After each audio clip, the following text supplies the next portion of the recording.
Se inicia, empezamos. Bueno, entonces, buenas tardes de nuevo, me imagino. Y vamos a retomar donde nos quedamos la última vez con eso que estábamos aquí, ¿no? Con el tensor de deformación. Y bueno, yo pienso que eso ya lo han visto, son como, hay recuerdos de mecánica del continuo para este tema. Y entonces tenemos dentro de esta matriz con las derivadas, que es como la jacobiana, entonces eso básicamente nos da las diferentes maneras de mover nuestro cubo, si se acuerdan, si yo lo quiero expander o contratar o sí, por compresión o dilatación con las partes en la diagonal. Básicamente eso me dice, yo tengo un desplazamiento sobre X y entonces con respecto a X. Entonces es eso que nos va a dar la expansión o la compresión sobre X. Lo mismo para Y y Z, entonces tenemos los cambios de volúmenes aquí en la diagonal y tenemos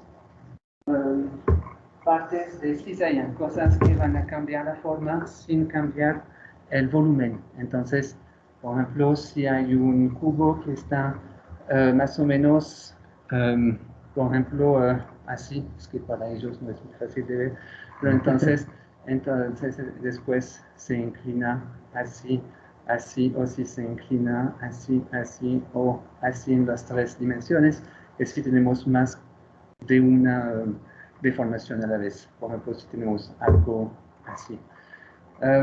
Pero entonces cuando usamos las derivadas así, no las podemos usar de una vez porque si usamos directamente estas derivadas, vamos a incorporar rotación también y la rotación no participe a la deformación. No va a cambiar el volumen de la roca, no va a cambiar la forma de la roca tampoco. Entonces tenemos que quitar la parte de rotación de esta matriz de derivadas que tenemos aquí. Y entonces, si hacemos eso, separamos en dos tensores, uno de deformación y uno de rotación, así. Y entonces el de deformación se queda así. Tenemos las de volumen en la diagonal. Aquí en esta slide, sí tenemos las de volumen aquí y las de cizaña, entonces, en esta parte aquí del tensor de deformación. Y ven que entonces tenemos un tensor simétrico, porque eso es igual a esto también, aunque por ser más riguroso pusieron X sobre Y, Y sobre X, y aquí Y sobre X, X sobre Y, es exactamente la misma cosa. ¿Sí? Los sucede súper bien, pero ya lo saben, entonces no hay problemas. Aquí vemos un poco la ilustración de lo que nosotros queremos incorporar dentro de la parte de formación y lo que no queremos que quede. Entonces, por ejemplo, aquí es un ejemplo de usar las cosas positivas para las dos derivadas parciales, esas dos aquí. Si yo hago eso, entonces que las dos están iguales, yo tengo deformación. ¿Sí? Vemos que tenemos un tipo de squeezing así de mi cuadrito, así. lo que vemos aquí lo tenemos al otro lado, entonces no hay cambios de volúmenes en este caso, pero si tenemos, es para decir que tenemos algo simétrico. Si tenemos algo antisimétrico, como lo que vemos aquí, entonces, en este caso, yo pierdo la parte de formación y lo que tengo solamente es rotación. Entonces, por eso, cuando usamos el tensor que vimos antes, necesitamos tener algo simétrico. Si no tenemos algo simétrico, es que hay algún problema cuando miramos las deformaciones. El problema es que vamos a mezclar rotación y deformación. Así. Bueno, entonces aquí tenemos pequeños ejemplos. Es para ustedes más para reemplazar en la casa, más bien porque ya, eso son cosas que ya hemos visto. Y en mecánica del continuo. Y de hecho tenemos muchas cosas que ver en sísmica y sismología, nuevas cosas. Entonces les dejo con esos ejemplos interesantes para comprobar que todo, que lo saben bien, ¿sí? Todo eso. A la izquierda aquí tenemos un poco de extensión, así, y a la derecha tenemos un poco de deformación de corte de cizalla, entonces en esta parte. Puf, puf.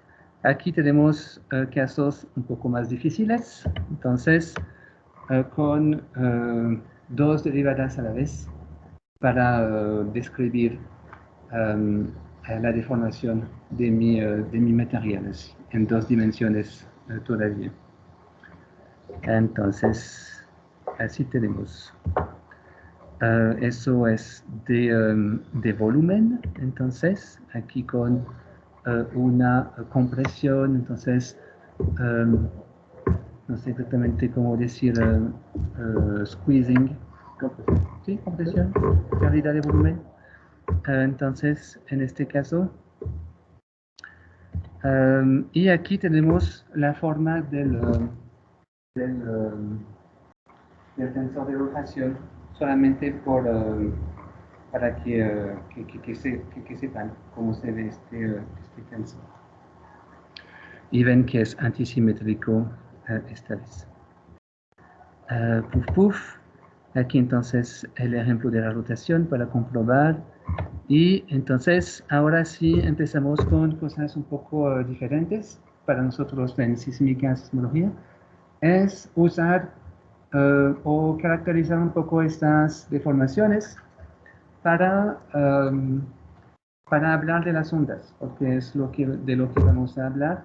Son las deformaciones que corresponden a nuestras ondas sísmicas, que son ondas elásticas. Y entonces, por ejemplo, podemos mirar un poco las deformaciones de volumen. Y como vieron, es algo que miramos en la traza del tensor de deformación.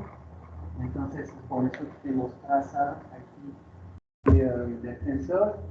Y este delta es una convención que usamos mucho para simbolizar, para representar los cambios de volumen. Y si miran un poco la ecuación en tres dimensiones de eso es la divergencia de mi vector. Entonces, si miran, eso es la divergencia, y eso es la forma completa de notación. Entonces, los que no son de volumen son de cizalla y algo un poco, bueno, a mí me parece interesante, algo que de pronto no se resalta cada vez, es que cuando imaginamos las ondas P, ¿Saben cómo se hace la propagación de esas ondas P? Si se acuerdan. Longitudinal. Sí, entonces, como con los planos es como así, es como un gusano así, sin las cosas de este estilo, pero entonces sí es por compresión y dilatación. Y entonces,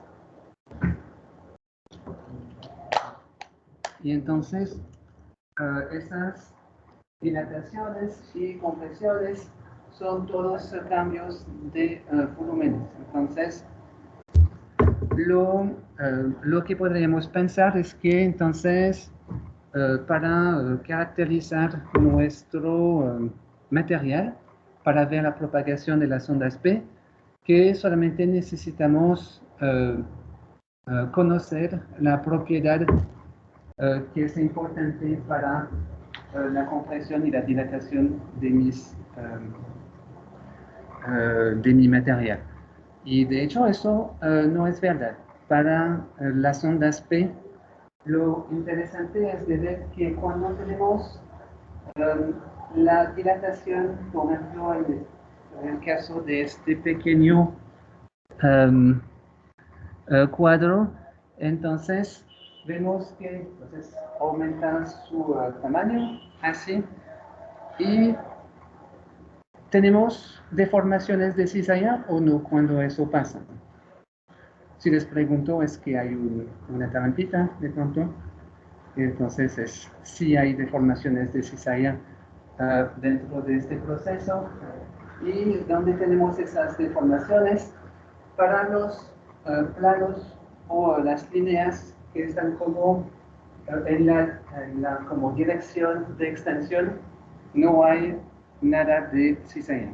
Pero para todos los planos así que tienen orientaciones diferentes, como esos planes así o así, todos estos elementos van a experienciar, no sé si dice así en español también, deformaciones de cizalla, o al menos van a necesitar, vamos a tener que tener en cuenta la resistencia al cizallamiento para todos esos elementos. Entonces, pienso que en muy poco tiempo tenemos la ecuación de la velocidad de las ondas P que tenemos aquí. Muchas veces la vamos a llamar alfa, así. Y entonces, dentro de cómo calculamos esta velocidad, tenemos los parámetros del AME, aquí lambda y mu, y la densidad. ¿Por qué tenemos mu aquí, que es el módulo de rigidez, que es algo que usamos para las deformaciones de cizalla, de corte? Es porque dentro del proceso de dilatar y comprimir nuestro material, necesitamos tomar en cuenta esas deformaciones de cizalla. No es cuando lo vemos así como el acordeón, para las ondas P, uno podría pensar que solamente hay compresión y dilatación, pero para muchos elementos dentro del material también hay esfuerzos de cizalla, básicamente, sobre esos elementos. Entonces, por eso lo tenemos aquí. Después,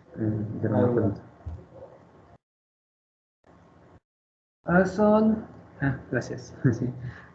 Son los, ¿cómo decir? Hay que imaginar que tenemos pequeños elementos como pequeños cuadrados así, como lo que vemos en esta slide. Hablo de estos pequeños elementos aquí que sufren la perturbación de las ondas P. Dentro de cada elemento vamos a tener partes que que solamente van a haber dilatación, como esta aquí, y partes con otras orientaciones, otras partes del cuadro con deformaciones de cizalla, básicamente. ¿Sí?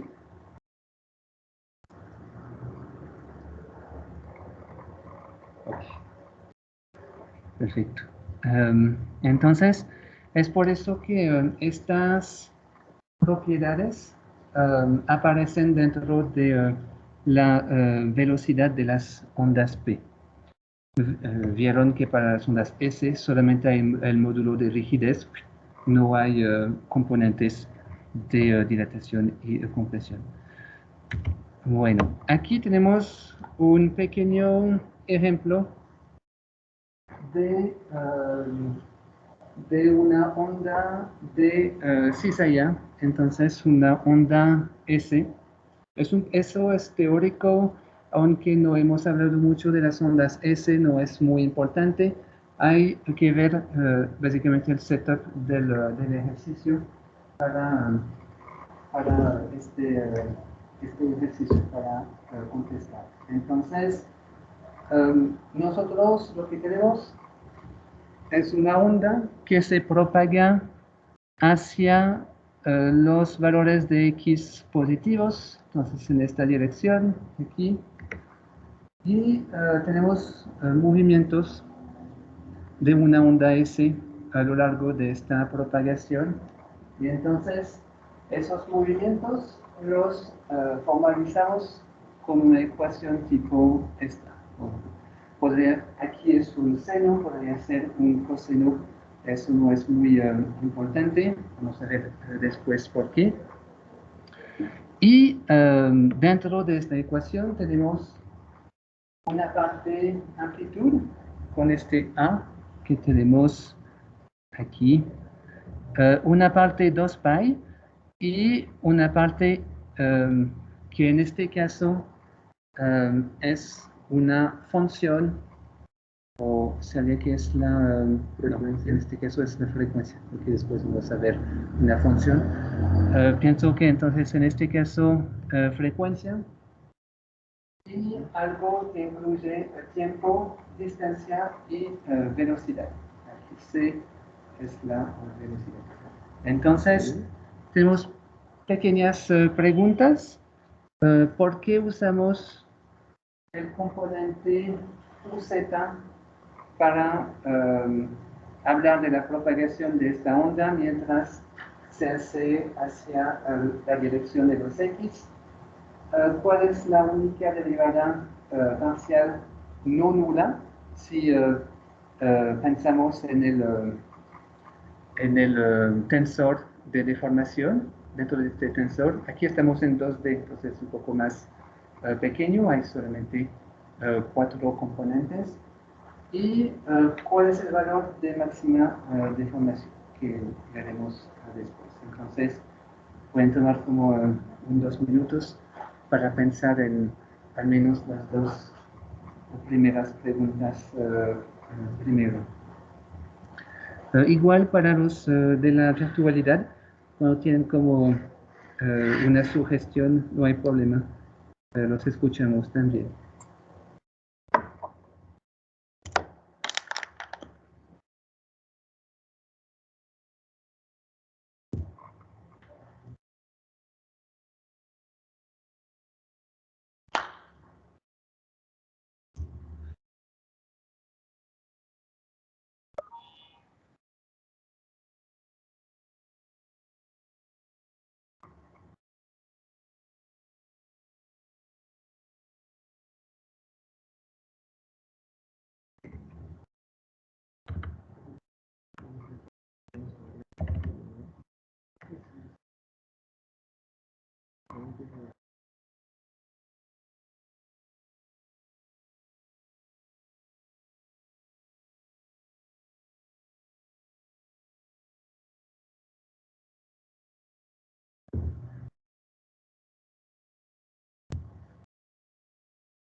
Entonces, alguien con una idea sobre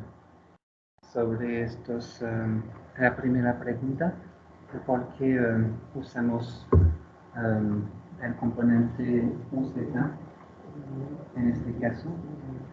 No hay como trampas en este caso. Si piensan intuitivamente por qué, es muy posible que esté como la buena respuesta. Pues ahí como es transversal, la deformación está haciendo como para arriba y para abajo, digamos. O sea,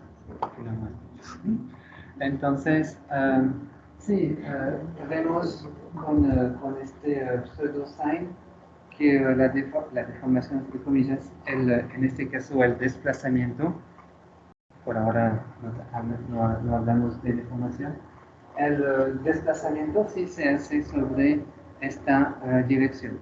No, cuando vemos las ondas S, son movimientos así hacia los lados o a veces como hacia arriba, hacia abajo, y entonces no hay movimientos así en la dirección de propagación. Entonces, en este caso, dos dimensiones, todo el desplazamiento está haciendo sobre esta dirección. Entonces, por eso la caracterizamos de esta manera.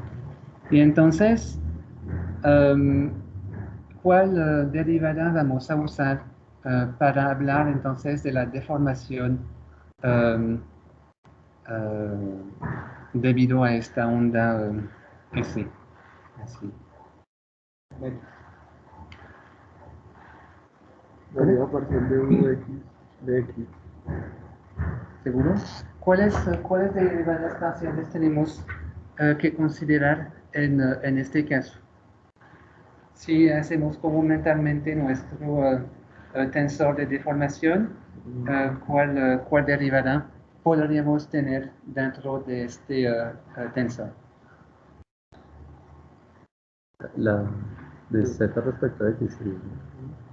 Sí, pero entonces, primero, ¿cuántas derivadas vamos a tener dentro del tensor? ¿Cuántas? Exacto. ¿Cuáles son esas derivadas que podríamos usar?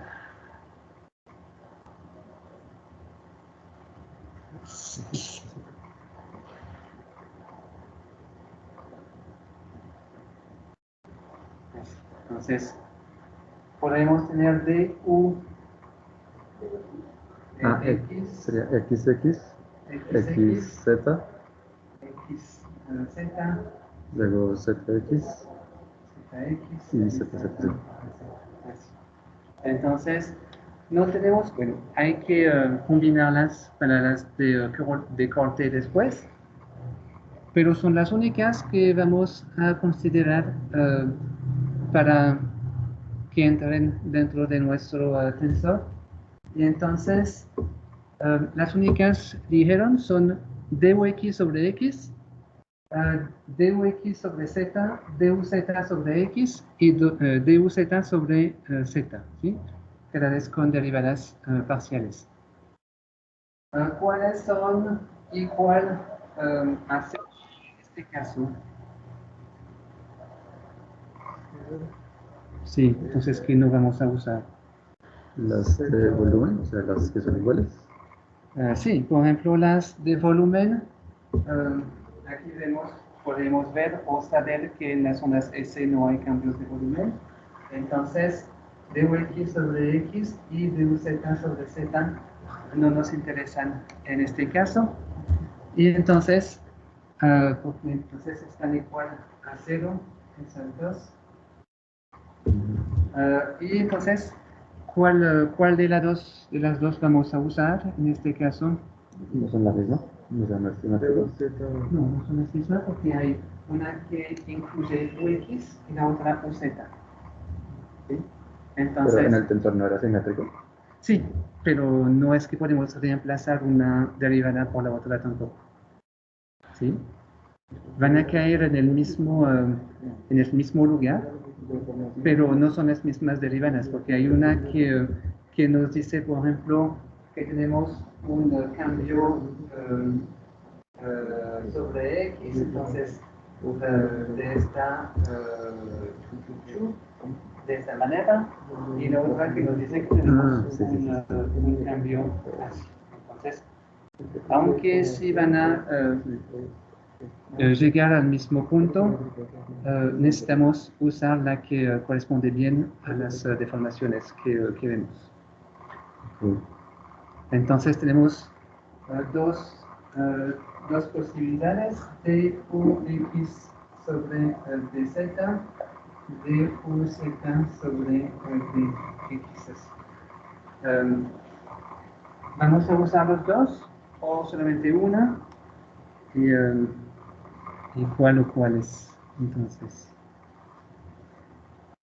De uz sobre x. Sí. ¿Y solo lo de abajo? No, mentira. Ah, sí, sí, sí. Que la función está definida. Ese sería como el cambio en cero respecto al de x. Sería porque una función no puede ¿Todos ser. de acuerdo? Sí.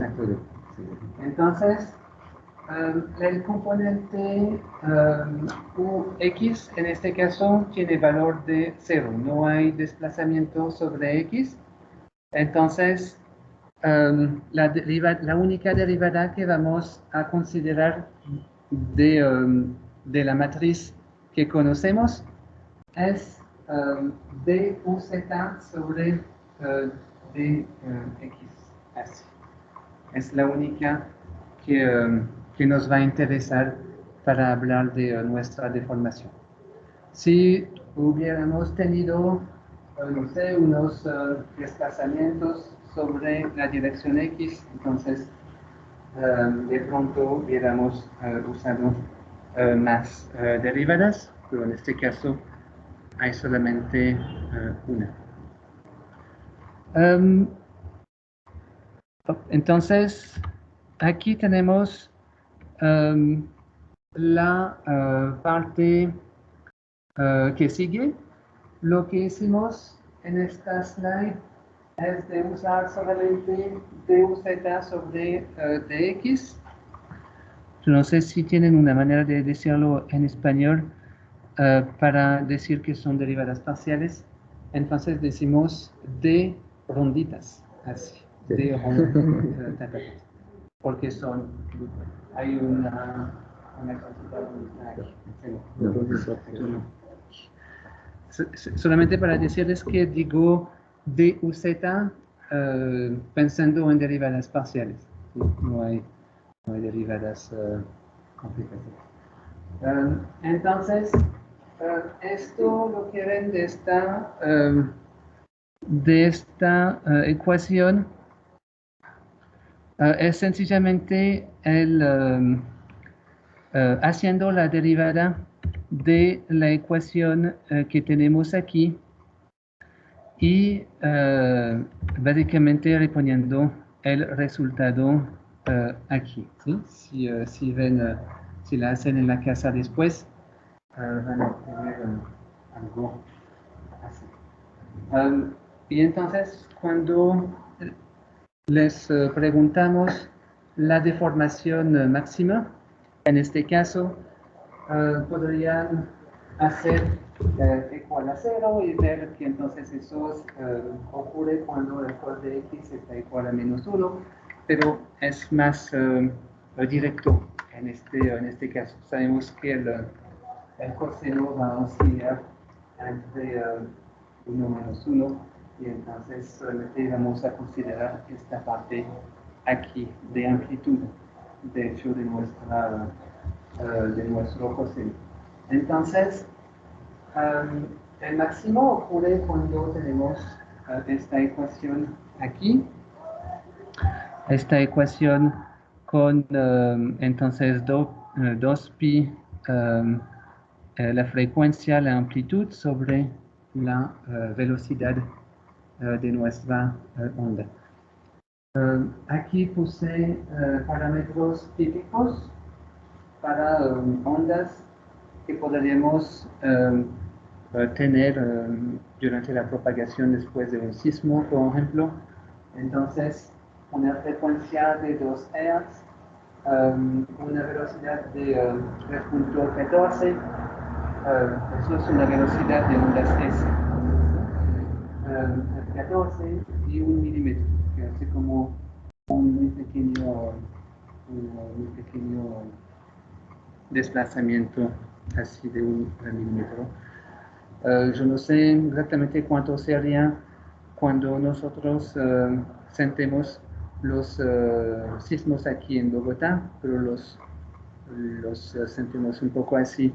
Yo no sé si alcanza a 1 milímetro de desplazamiento, pero me imagino que debe ser más o menos en este orden de magnitud. De pronto 1/10 de 1 milímetro, de pronto un poco más, yo no sé. Solamente imaginando, ¿sí? Cuando mi mesa está vibrando así, qué tanto es la amplitud de investigación.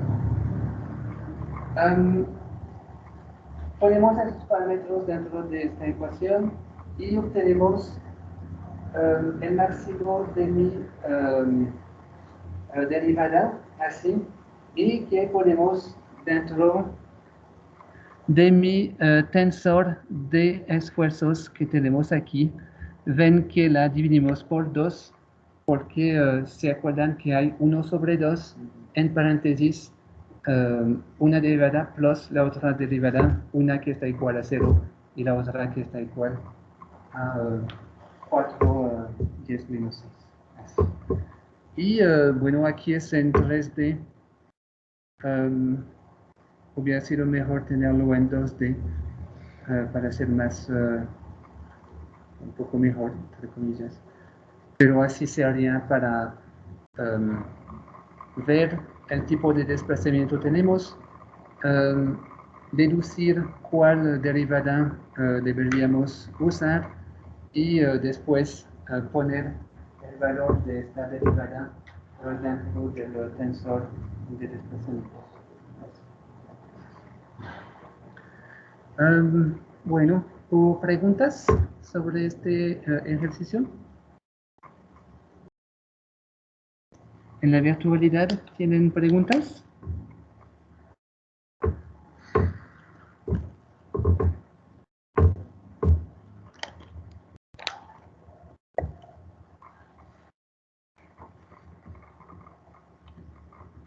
Chévere.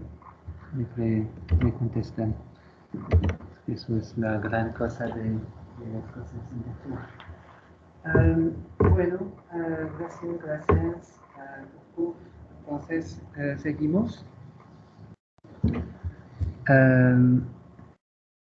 Aquí hay una parte un poco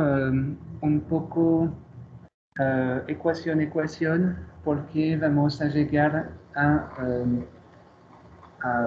la ecuación de movimiento y después la ecuación de onda. Entonces, es una parte un poco más ecuaciones. Yo no sé si han visto esta relación que vemos aquí. De pronto. Sí, pero ni idea. No me acuerdo. Esa no era la ley generalizada de Hooke. Algo así, pero no. Yes. No me acuerdo que era Okay. complejo. Eso es exactamente la ley La generalizada de Pero solamente para saber si qué tanta explicación necesitamos. Obviamente han visto la ley de Hooke. Entonces, la ley de Hooke relaciona esfuerzo y deformación a través del módulo de Young, este E que tenemos en esta ecuación. Y entonces, eso solamente funciona para materiales elásticos, isotrópicos, homogéneos. Es como se dice, restricciones muy fuertes sobre el tipo de material que representa esta ley de Hooke.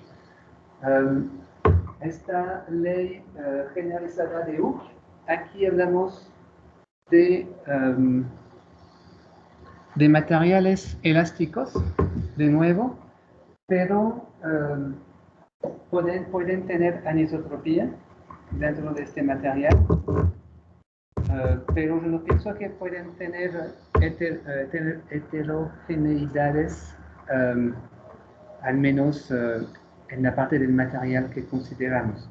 Entonces, aquí en lugar de tener, aquí tenemos esfuerzos.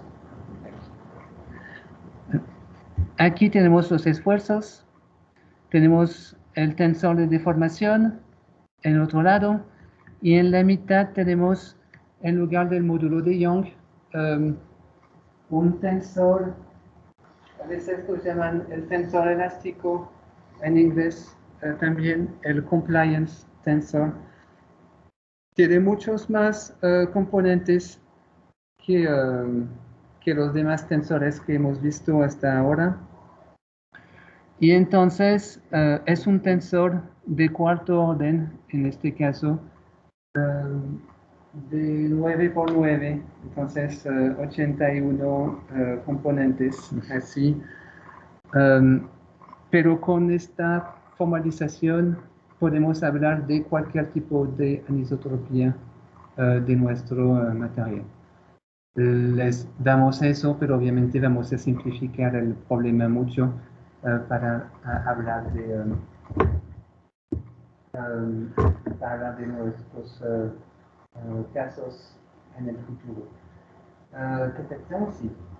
Como usamos el tensor de deformación, también usamos deformaciones pequeñas. No sé si se acuerdan de mecánica del continuo también. Estamos en el lado de las deformaciones infinitesimales. ¿Sí se acuerdan de la palabra? Infinitesimales. Sí, exacto. Infinitesimales. Sí, está la cosa. Entonces, nosotros también necesitamos considerar pequeñas deformaciones que corresponden bien a nuestras ondas sísmicas.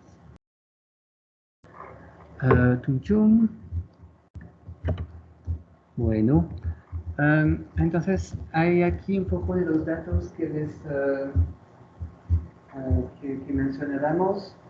El tensor de cuarto orden con 31 componentes, 20 componentes independientes. Debido a la simetría de los diferentes tensores, aquí tenemos sigma que correspondía a tau que teníamos antes en la slide anterior, o este tau que vuelve aquí, ¿sí?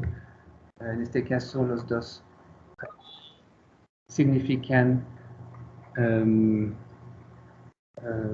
esfuerzo, entonces, en ambos casos. Entonces, por las simetrías que tenemos, hay solamente 21 parámetros elásticos dentro de este tensor. Y no sé si en el futuro hacen estudios sobre la anisotropía de las rocas.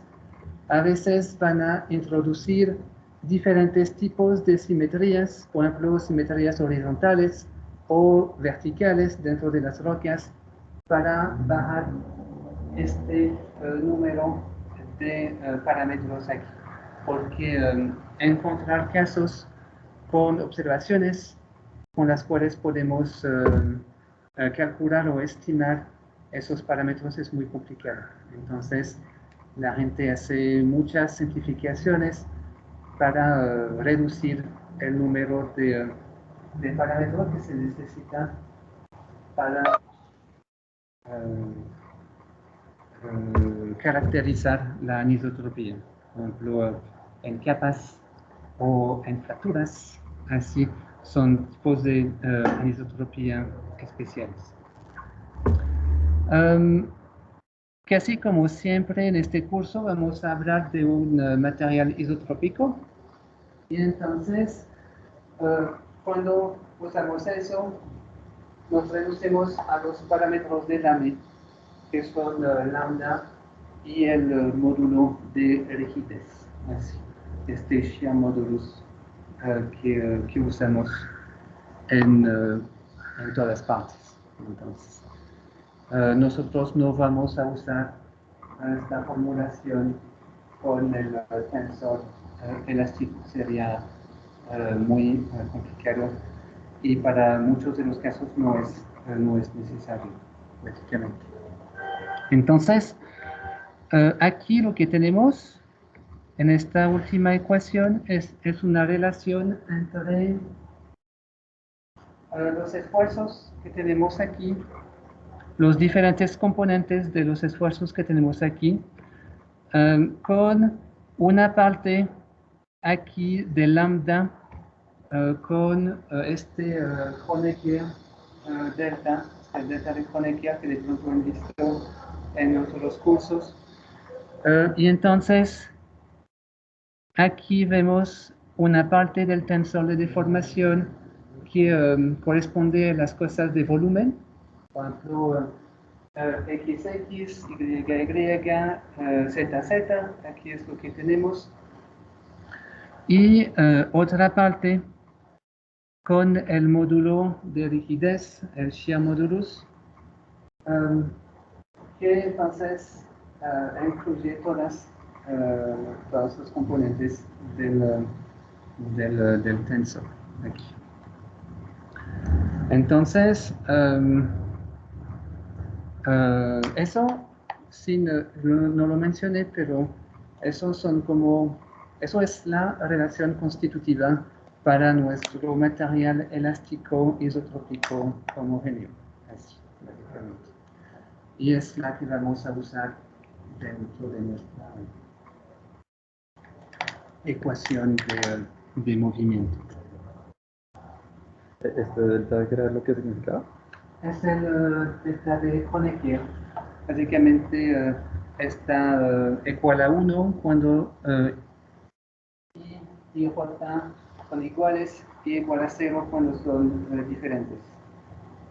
Es nuestro Kronecker delta. Es para decir que cualquier x, y, x, z, eso no está incluido dentro de esta parte. Todo eso se da. Por eso. Puf, puf. Aquí tenemos unos de los parámetros elásticos que ya conocemos al menos un poco. Hay el módulo de Young con E, hay el coeficiente de Poisson, aquí pienso que en español es más el coeficiente de comprimibilidad, algo así, de compresibilidad. Sí. Compresibilidad. Normalmente no es kappa, normalmente es un gran K, no sé por qué aquí es un kappa. Y así en inglés es el módulo de bulk, así. Y entonces vemos las ecuaciones de las ondas P y S con esos parámetros. Yo no sé si han escuchado cosas sobre las ondas, la velocidad de las ondas y la densidad de las rocas. No sé si alguien le dijo algo sobre la relación que tienen los dos.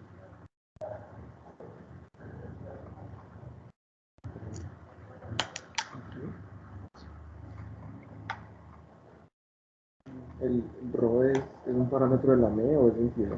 Ah, sí, no lo dije. Porque en todo el curso, el rho, ¿Es densidad? el curso estoy repasando, normalmente es la densidad, bueno, la masa volumétrica, así. Porque rho también vamos a usar para impedancia sísmica, pero en este caso, sí, es la densidad.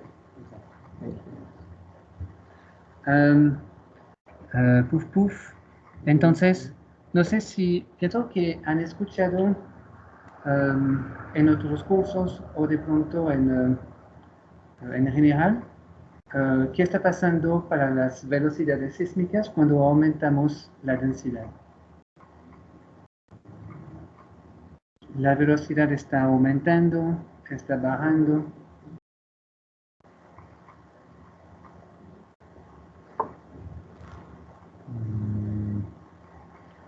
Si aumenta, pues disminuye la velocidad. You're just looking at the equation. ¿Qué han escuchado?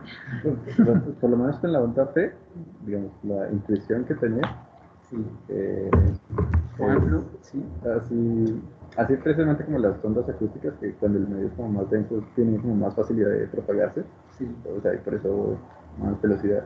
sí, sí, La sí. intuición, pero pues en la ecuación está como Por, raro. por ejemplo, si comparen el, um, la velocidad sísmica que esperen dentro de un basalto y su equivalente metamórfico que es como la cuarcita, por ejemplo, en cual, o comparando una roca sedimentaria tipo no algo tan duro, no sé, como una arcilla, por ejemplo, y un basalto, por ejemplo. Uno, bueno, hay una que es como más densa que la otra y en términos de velocidades, ¿qué va a pasar? ¿Lo mismo? ¿Lo mismo? ¿Va a ser como más veloz también o menos veloz? Pues también dependerá del módulo de rigidez, ¿no? Pues, es que yo voy por etapas, entonces tienes que responder primis a la pregunta y después hablemos de por qué no es el caso.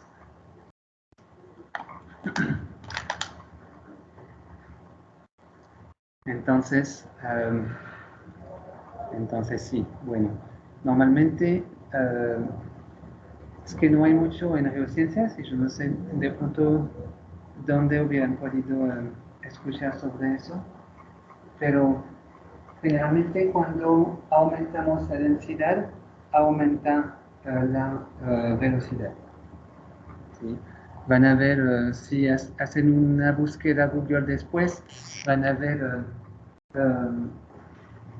gráficas así con densidad, velocidad, así cualquiera de las dos, con puntos así.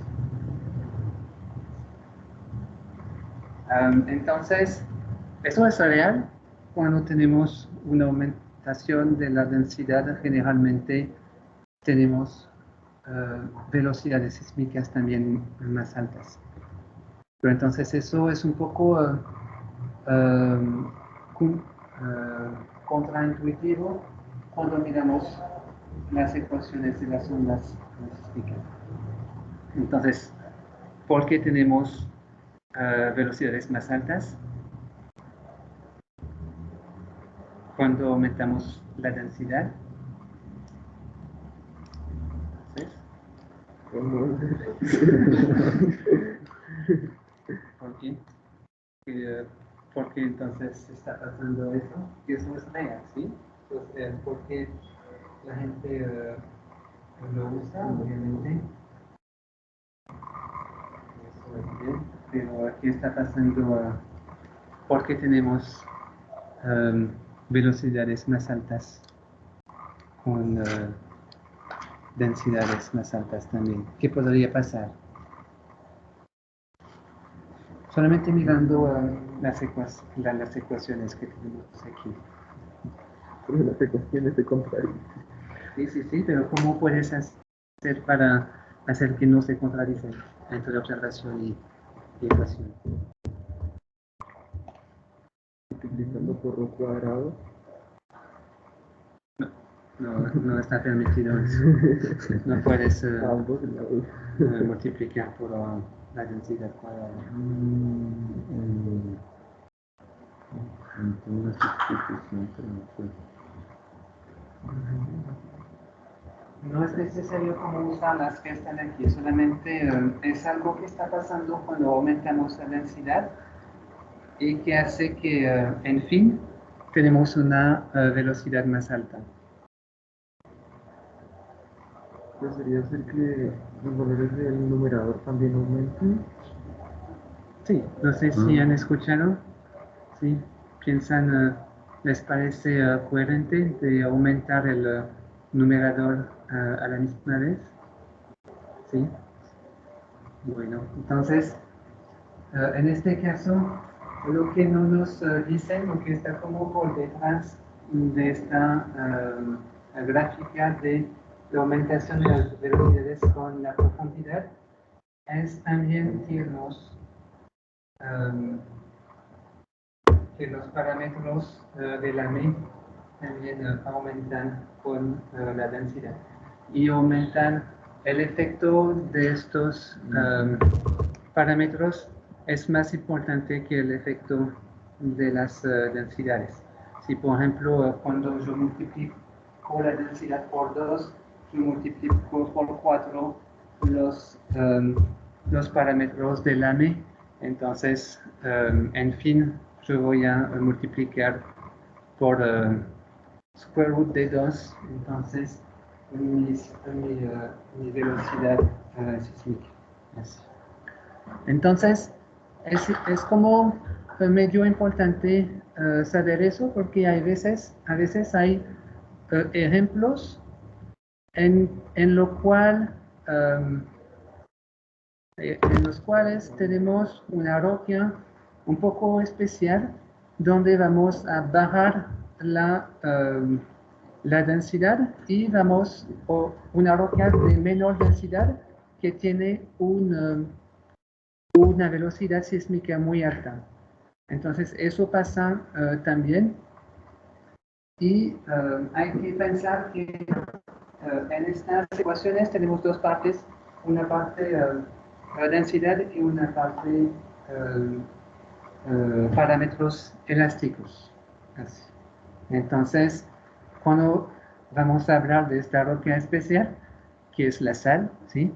Entonces, en, no sé, 2 o 3 clases, es por el balance que tenemos entre los parámetros elásticos y las densidades. Pero en general, densidad más alta, tenemos velocidades más altas.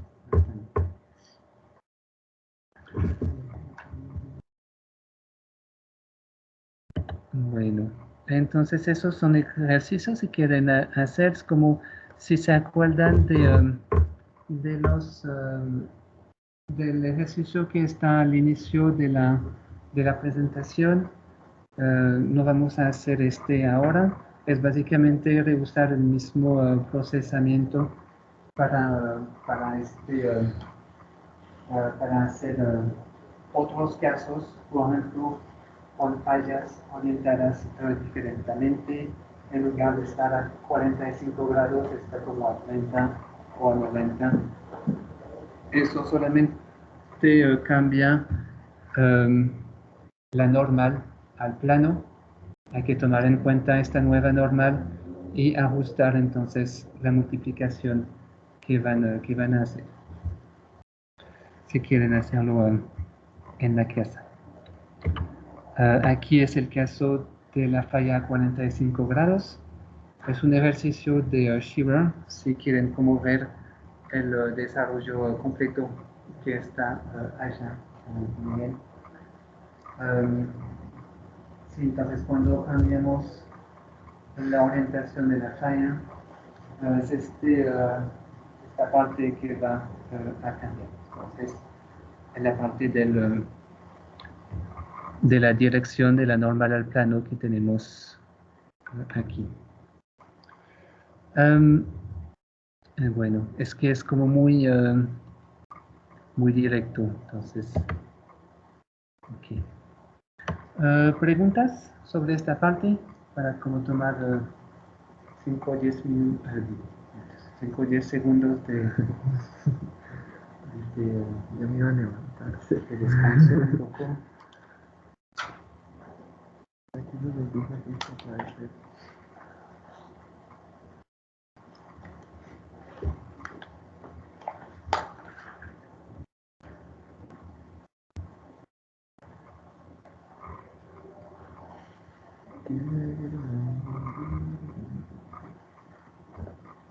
Bueno, entonces lo que acabamos de ver hasta ahora son los dos tensores y la relación constitutiva que va entre esfuerzo y deformación. Por ahora es lo que vimos. Y entonces ahora hay que combinar con otro ingrediente, y el otro ingrediente es este. Entonces ahora vamos a hacer el balance de fuerzas que actúan sobre un elemento elemental del, del medio. Entonces, por ejemplo, un pequeño cuadrito como lo que tenemos aquí. Entonces, cuando no hay variaciones de tensión, es que aquí tensión o compresión o esfuerzos en general, entonces no hay fuerzas, o al menos no hay variación de fuerzas, y no hay propagación de esta perturbación, entonces no tenemos ondas. Lo que vamos a necesitar es una mini perturbación al menos, como, no sé, un golpe así, o solamente una onda que nos llega por un lado del cubo, por ejemplo, de este lado, y va a propagarse a través de nuestro cubo, y entonces todas estas pequeñas perturbaciones nos van a dar entonces nuestras ondas. Y entonces, para nuestras fuerzas que vamos a usar son entonces, aquí tenemos I, que corresponde a una fuerza, pero podemos tener más de una. Si imaginamos que tenemos, por ejemplo, más de una onda que nos llega hasta el cubo, y vamos a usar entonces la variación de nuestros esfuerzos aquí, en esta parte, que se multiplica por el volumen de nuestro cubo que tenemos aquí. 1, 2, 3 en este caso son los componentes que tenemos, por ejemplo, aquí tenemos 1, 2 y 3, podríamos usar X, Y, Z también.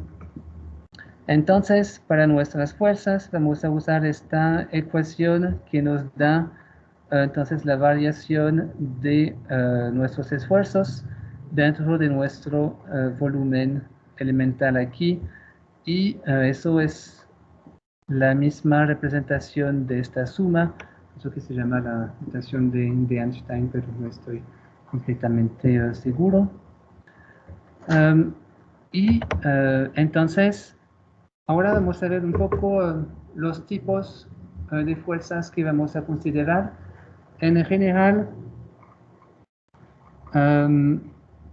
no incluimos en general la fuerza de gravedad dentro de nuestras ecuaciones. Son todas estas fuerzas de cuerpo, o la fuerza gravitacional, la fuerza magnética o eléctrica también. Todas esas cosas que no se propagan por contacto a contacto, ¿sí? Por ejemplo, como son las ondas sísmicas, van a estar dentro de este factor, y no las incluimos dentro de nuestra onda sísmica, básicamente porque en general no nos dan nada importante para la propagación de nuestras ondas. Es diferente si usan, si quieren estudiar grandes movimientos de la Tierra después de un terremoto súper grande tipo magnitud 9. En este caso sí hay que incluir las fuerzas de gravedad, pero para nosotros que usamos, por ejemplo, un mini terremoto de magnitud 5, por ejemplo, o una pequeña explosión, la gravedad o las fuerzas de magnetismo no nos dan nada, entonces no son importantes.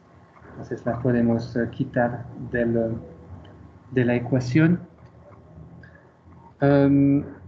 No sé si reconocen de dónde viene esta ecuación que tenemos aquí. Aquí tenemos fuerzas y aquí tenemos una doble derivada en el tiempo y la densidad. Esta ecuación aquí, no sé si saben de dónde proviene. ¿Cómo? Sí, entonces es Rudolf Newton aquí de nuevo. Entonces tenemos la densidad que proviene de la masa, que normalmente está aquí.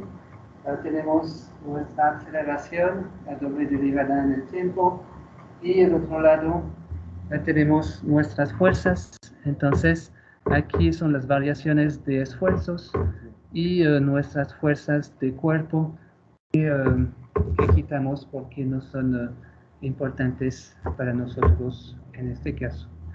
Pero sí. Entonces el nuevo ingrediente básicamente que incluimos es este second law de Newton, la ley número 2 de Newton. Y con Newton, entonces, llegamos directamente a la ecuación de movimiento. Es esta. Y en sísmica, eso no realmente no se incluye. Aquí.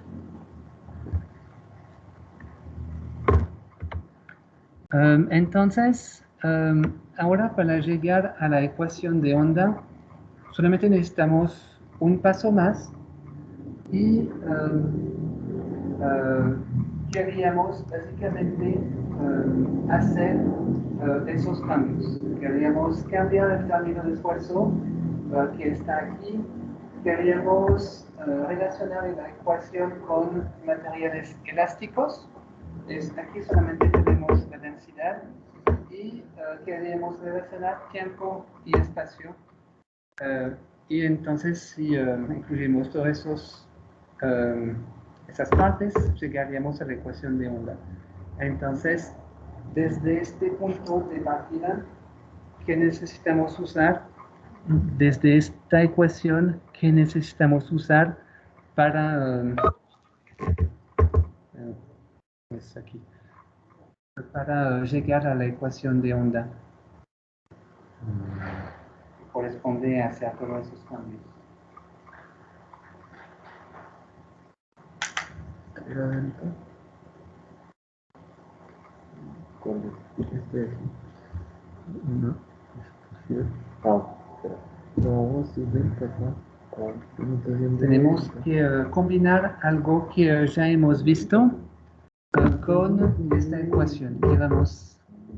¿Qué ingrediente vamos a usar? Algo que nos podría relacionar esfuerzos con desplazamientos. ¿Una relación constitutiva? Sí, exacto. Son estas relaciones constitutivas que hemos visto. ¿Se acuerdan del tau? Que está igual entonces a este lambda y el 2 mu, el Kronecker y la deformación. Y la deformación la expresamos en términos de desplazamientos, que son esas derivadas del desplazamiento. Entonces, por eso, combinando, básicamente reemplazando la parte de esfuerzo por las relaciones constitutivas completas, lleguemos a la ecuación de onda sísmica. Entonces aquí son estas relaciones constitutivas, el esfuerzo, la deformación, y entonces lleguemos a eso. Solamente queríamos ponerle eso, solamente para mostrarles que solamente es combinar bien lo que hay en la ecuación anterior con las constitutivas, que no es como muy diferente de lo que hacen realmente con la distribución de los diferentes términos. Y entonces llegamos a esta onda, o esta onda, ¿no? Esta ecuación. Entonces, rho, la segunda derivada de u con unos gradientes o de propiedades o del desplazamiento. Aquí también tenemos una divergencia y aquí unos productos vectoriales en diferentes partes. La cosa es que en este caso normalmente no consideramos cambios en las propiedades, al menos dentro de una capa vamos a decir que no hay cambios. La capa como tal, por ejemplo, de arcilla tiene un tipo de propiedad o propiedades elásticas, y si pasamos a una arenisca, entonces cambiamos las propiedades, pero dentro de las capas no cambian. Entonces, es para quitar una parte de la ecuación que incluye los gradientes de las propiedades. Como no hay gradientes, entonces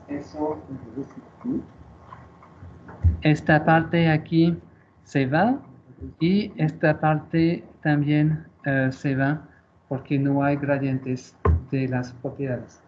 Y lo que obtenemos es solamente esta parte que tenemos a la derecha y que corresponde entonces a nuestra ecuación de onda de las ondas sísmicas, y entonces las ondas elásticas.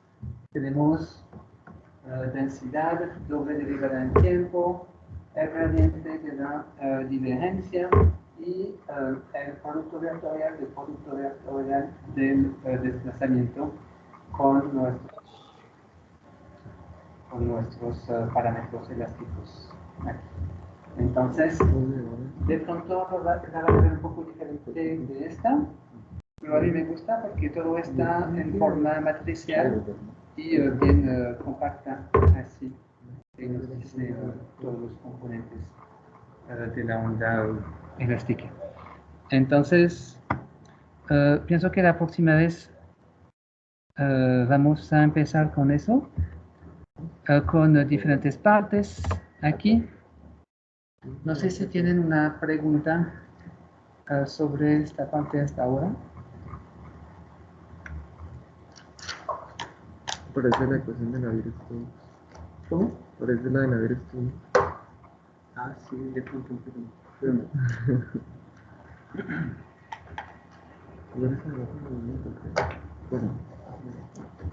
Bueno, entonces, si no hay preguntas, nos vemos la próxima vez en el virtual, el viernes, y entonces empezaremos con eso. Tengan un buen fin de tarde y nos vemos más tarde. Entonces, vamos a detener.